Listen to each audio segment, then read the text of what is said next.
Thanks for dropping by my channel. I really appreciate it. Let me tell you a little bit about what we're trying to do here.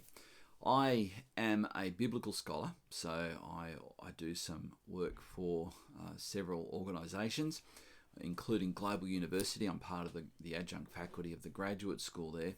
My mission in life is to help people to really understand God's Word and to understand how it's relevant for today. Now, I know that a lot of pastors can't do the necessary work through the week to get this ready on a Sunday, so I'm trying to help pastors as well. A large part of what I do is, as I go around preaching in different churches, is then to coach pastors into how to upskill in their biblical knowledge, in their capacity to deliver biblical knowledge. And one of the things that I hope we can do is bring some thoughtful Christianity to the equation, so with an Australian voice. Now, it might be a little bit confusing that I've got a Canadian flag just there. I've got a daughter who lives in Canada, and behind me there I've got an American flag there. I do some work for an American theological school, and I have a heart for Canada as well, as you see there, that flag. So I'm reminded to pray for these two great countries. But I'm an Australian.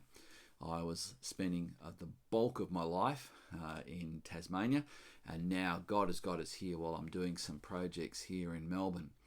So I trust as you look through the videos here, you'll see that there's a read through the Bible in a year. There's 366 videos there, which start off at Genesis 1:1 and make their way all the way through to the closing book of the Bible. And I do that with not just reading the text, but then giving a little bit of background information to it as well, and then closing in prayer, because for me, prayer and Bible reading go hand in hand. It's really important that we understand that this is a spiritual exercise. I also will answer questions that people ask, but primarily my role here is to help people to understand how God's Word and life and historic theology sort of mesh to give us a grander picture of who God is and why Christianity is really important, and is, I think, the missing X factor right now in why so many things in society and why so many people are struggling at the moment. So I hope you enjoy this site. Leave a comment, and if you haven't yet subscribed, please hit that subscribe button.